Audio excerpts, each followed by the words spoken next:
فيه من حكم أو خبر أو أخذ وزردتش وزرادش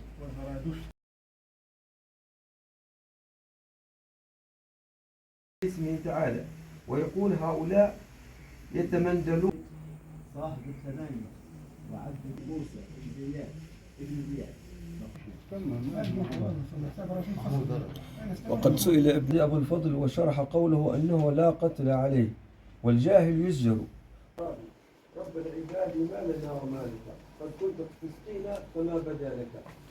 وعلم باختلاف الفقهاء فخرج الإذن من عندي. يكون الآخر من الملائكة فإن كان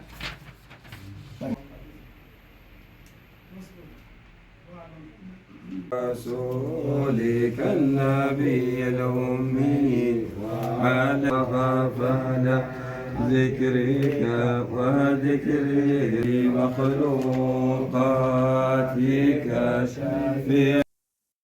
هذا الكتاب زرادشت الذي تدعي المجوس والمؤرخون نبوته فليس سببها ومقارنها.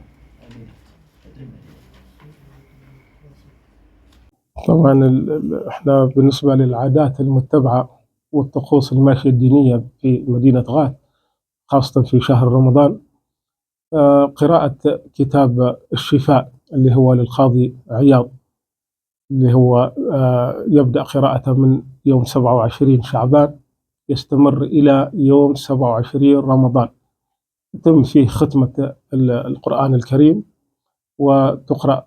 وهذا الكتاب هذا طبعا يشمل على أكثر من 4000 حديث عن الرسول صلى الله عليه وسلم، وسيرة وما يجب عن الرسول وما يجب قوله عن الرسول، وكل السيرة النبوية موجودة في هالكتاب هذا.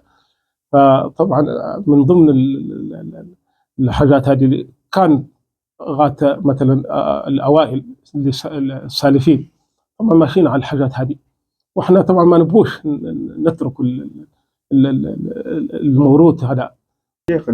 أنا حضرت بالشيخ محمد مصطفى عون الله، كان يتكلم في وقت ما كان يقرأ في الكتاب، يتكلم حتى باللغة التركية والهوسة للناس اللي مش ما يعرفها، ويأكد لهم فهمتوا شو الموضوع، فهمتوا شو قلنا.